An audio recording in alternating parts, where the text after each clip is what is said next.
నమస్కారం, లక్ష్మీ డివోషనల్ కి స్వాగతం. మీరు మా ఛానల్ ను మొదటిసారి చూస్తున్నట్లయితే మా ఛానల్ ని సబ్స్క్రైబ్ చేయండి, బెల్ ఐకాన్ ని క్లిక్ చేయండి. దాని ద్వారా మేము చెప్పే మరిన్ని విషయాల గురించి తెలుసుకోవచ్చు. మా వీడియో మీకు నచ్చినట్లయితే లైక్ చేయండి, షేర్ చేయండి. వీడియోను స్కిప్ చేయకుండా పూర్తిగా చూడండి. ఓం శ్రీ గణేశాయ నమః. ఓం శ్రీ మాత్రే నమః. ధనవంతులు అవ్వడానికి ముందు కనపడే 12 అదృష్ట సంకేతాలు మీకు తెలియజేస్తున్నాను. పూజ చేసి కొబ్బరికాయ కొట్టినప్పుడు కొబ్బరికాయ కుళ్ళిపోవడం కూడా మంచి సంకేతం. ఎందుకంటే మీరు ఇంతకాలం నుండి పడుతున్న బాధలు, కష్టాలు తొలగిపోయి మీ జీవితం ఇక నుండి 3 పువ్వులు 6 కాయలుగా ఉంటుందని సూచన. మీరు పూజ చేసినప్పుడు దైవానికి సమర్పించిన పువ్వు కానీ ఫలము కానీ కింద పడినట్లయితే మీరు కోరుకున్న కోరికలు తీరుతాయి. ఆ భగవంతుడు మనస్ఫూర్తిగా మిమ్మల్ని దీవిస్తున్నాడని సూచన. కోతులు మంగళవారం రోజు ఇంటి ముందుకు రావడం లేదా ఇంటి మీద ఉండడం కూడా శుభసూచకం. ఇంటి మీద ఉన్న పక్షి తన నోటిలో ఉన్న రొట్టె ముక్కను కిందికి పడేయడం శుభసూచకం.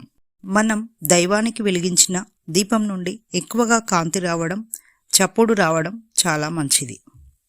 మనం ఇంటి నుండి బయటకు వెళ్తున్నప్పుడు, అలాగే గుడి నుండి తిరిగి ఇంటికి వస్తున్నప్పుడు తెల్లటి ఆవు కనిపించడం చాలా శుభసూచకం. ఇంట్లోకి తరచుగా నల్ల చీమలు రావడం, నోటిలో ఆహార పదార్థాలను నోటితో పట్టుకొని వెళ్ళడం చాలా శుభసూచకం.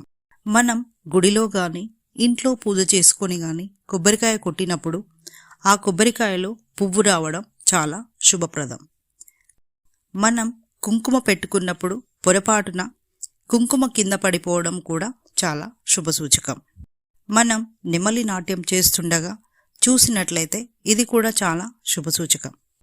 ఇంట్లో తులసి కోటలో బల్లి తిరగడం కూడా చాలా శుభసూచకం. మన ఇంట్లో పిల్లి పిల్లలను పెట్టినా, పిచ్చుక గూడు కట్టుకొని పిల్లల్ని పెట్టినా చాలా శుభసూచకం అని చెప్పవచ్చు. ఇక నెక్స్ట్ వీడియోలో మరిన్ని విషయాలను మనం తెలుసుకుందాం. Thanks for watching. ఈ వీడియో మీకు నచ్చినట్లయితే లైక్ చేయండి, షేర్ చేయండి, మా ఛానల్ని సబ్స్క్రైబ్ చేయండి.